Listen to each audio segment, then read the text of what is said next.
In the construction of a house, the thermal envelope insulates and protects the inside of the house from outside weather conditions. Airflow moves around the house trying to enter, while air inside the house tries to escape in order to equalize the temperature. In summer, this means hot air is trying to get inside your house, while the cooler air inside is trying to get out. During winter, the opposite effect occurs. Using a range of building wrapping and sealing techniques in conjunction with insulation will help to maintain a comfortable temperature inside the house, stop unwanted air entering and exiting causing drafts, as well as provide moisture control and water protection. These techniques improve the lifetime energy efficiency of the house, reduce energy costs, and provide a more comfortable internal temperature for those living in the home.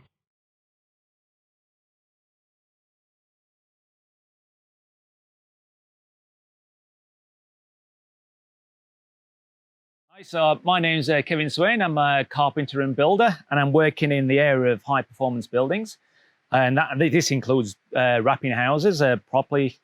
And what I've got here is just a selection of tools you'll need when you're doing the wrap on the house.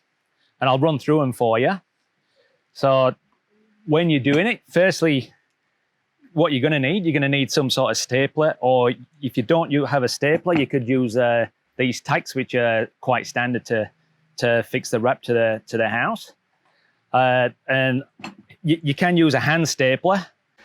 So the benefit with this is just it just reduces fatigue over the day. For the staples in this, we have a T50 staple. So it's a special staple. It's got sharp edges on there, and it just goes in a lot better than a standard staple, and it's a lot harder to pull out, and it drives in. It's a better performance staple. It's what's recommended. Now you got a choice of using a knife or a pair of scissors. It's up to you which you use. It's personal preference. I tend to use a mixture of both, but I do find the scissors good for detail work. So all the tapes here, these are all high performance tapes that we're using. We'll run through the tapes later, but all the adhesives on these tapes are all pressure sensitive tapes, pressure sensitive adhesive. So what that means is you've got to apply pressure to get the adhesive to work. So when it goes on there, if you just rub that with your hand, it's not going to stick in the long run. So what you'll need is something to apply pressure. This is a proper tool to do that. This is just from Bunnings, and it's just a general 1mm packer, and I've just ran that over a piece of sandpaper just to take the edge off. So if you don't have one of these, just get these from Bunnings. Now, the benefit with this, you can use your hand to press it on all the tape onto the membranes. But you'll find if you've got staples stuck out, when you're trying to put the pressure on, you're just going to go and pull your hand and you'll end up with blood all over your hand and cuts. So you're only going to do it once before you go and buy something else. So that's two options you've got there. For detail work, which you really want a good quality roller. This roller's got two different ends, and it's a bit on an angle to get right in the corners. And this one's nice and soft, so you can get on the hard surfaces and really get a good bond on that pressure sensitive tape.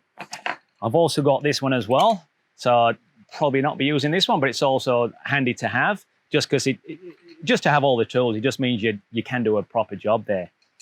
And the other things you will need, or you may need or may not, depending on the build you're doing. This is some polyurethane adhesive, and the sausage gun which it goes in doesn't need to be a sausage gun, could be a standard silicone gun.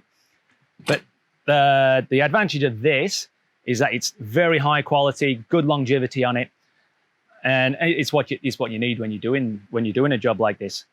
You could use silicone, but the silicone, it's not as high quality as this.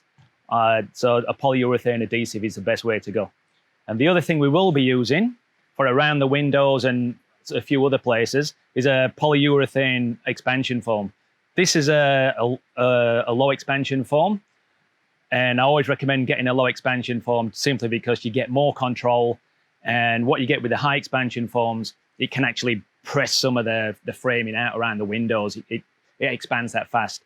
So on this one, I would go through with at least 2 runs,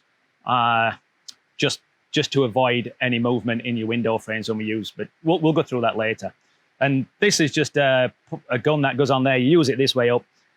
And so once it's on, you can actually keep it on there for days because it's self-sealing at the end. So you don't need to keep cleaning it. You can just pick it up, shake it, spray it in, pop it down, come back 2 hours later and use it again. So if you can get nozzles which attach to these, but the thing is with this, it's almost a disposable thing. So once you've used it, you've got to throw it away and get another one, and you might be going through 10 a day. So it's a good benefit to have this.